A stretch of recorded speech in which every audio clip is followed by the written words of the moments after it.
The Lord be with you. And with your spirit. A reading from the Holy Gospel according to John. Glory to you, O Lord. Jesus said to his disciples, "If the world hates you, realize that it hated me first. If you belong to the world would love its own. But because you do not belong to the world, and I have chosen you out of the world hates you. Remember the word I spoke to you. No slave is greater than his master. If they persecuted me, they will also persecute you. If they kept my word, they will also keep yours. And they will do all these things to you on account of my name, because they do not know the one who sent me." My dear friends, the Gospel of the Lord. Praise to you, Lord Jesus Christ. Good afternoon, sisters and brothers in Christ. Isang mapagpalang hapon po sa inyong lahat.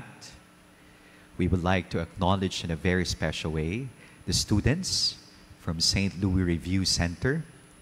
And you are praying fervently, storming heavens, for you to pass, no? What course? Nursing. Yan. Napakarami hong nagdarasal para sa inyo. Andito yung ating mga kasamahan dito sa Greenbelt Chapel, as well as our online faithful. And so we pray for you that the good Lord may grant your heart's deepest desires. Kailan ba ang examination ninyo? Sabay-sabay sila, no? Sumagot. Monday na ang examinations ninyo. How many days? 2 days. So 48 hours? Ang exam de. Yan. So, we pray for you, that you would not just simply pass your examinations, but in a deeper level, you would pass all the hurdles, the struggles, the tests of life. I think that is the ultimate goal of life. You do not just simply study for grades. You study for life. My dear friends in Christ, one of the most painful human experiences is rejection. The pain, the shame, the grief, the sadness, the distress of rejection. You are being rejected because you speak the truth. You are being rejected, persecuted, humiliated because you continue to choose to do the good, to do God's will. Well, rejection is part of life. As a lover, as a servant, expect rejection. Sabi nga dun sa Facebook meme, ang pagmamahal, pag-ibig, kung minsan para yung pamasahe, hindi na susuklian. Prepare to be rejected. Because love, it's a gift freely given, freely received, and reciprocated. Pero alam po natin, gaano man natin kamahal ang isang tao, gaano man ka-pure ang ating puso, we expect rejection. Sometimes or more often than not, love is unrequited. As a prophet, like our Lord Jesus, who speaks the truth and witnesses to the truth, expect rejection as well. Sapagkat ang katotohanan, mas marami pong kaaway kesa sa kaibigan. Truth is not a friend of everyone. Truth is truth, even if no one believes in the truth. And a lie is a lie, even if everyone believes in a lie. My dear friends in Christ, the assurance of our Lord Jesus to us, His disciples, is that if the world hates you, realize that it hated me first. We are not alone in our journey of trials, tribulations, tears, temptations to give up. Realize that it hated me first. Alam ko ang pakiramdam ng na-reject.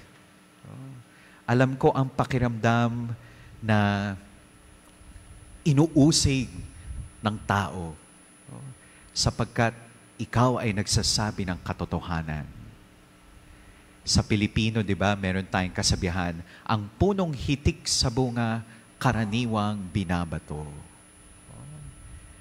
And when you speak the truth, when you live by the teachings of the kingdom, of the gospel, expect rejection, opposition, persecution. That is the path of our Lord Jesus. Naalala ko yung isang kaibigan ko, sabi niya, alam mo, Father, nagpapasalamat ako sa aking mga kaaway, sa aking mga bashers. Sapagkat sila ang dahilan, hindi pa ako artista, sikat na ako. Pinag-uusapan nila ako. But seriously, Father, I thank God for my enemies, for my haters, because they give me the opportunity to witness to God's goodness, God's graciousness in my life. My dear friends, how did our Lord Jesus face His opponents, His enemies, His haters? Number one is to allow God to journey with us in this feeling of rejection, in this experience of persecution, for the sake of righteousness, for the sake of truth and integrity. God Himself is also rejected every time we sin. So we are not alone in our experience of rejection. God is with us. Our Lord Jesus feels our pain, our suffering, our sacrifice for the sake of truth, righteousness, for the sake of the kingdom of God. Second, aside from allowing ourselves to be strengthened by the Spirit of God, indeed, we also allow ourselves to grow with time and perspective. Kailangan po natin ng tamang pananaw sa buhay. Sometimes, rejections are God's way of protecting us. Rejections could be our best protection, our best motivation, God's best way of redirection. Sabi nga, hindi ba? Kuminsan yung rejection, it's a redirection. Every time we are, rejected from something good, perhaps we are being redirected to a better plan. And finally, it's good that we also go back to our original purpose, plan in life. We go back to our identity, original identity. Ang isang taong may malalim na pananampalataya, ano man ang sabihin ng ibang tao, yes, masasaktan, pero patuloy sa paggawa ng kabutihan. Naalala ko po yung sinabi ng aking spiritual director.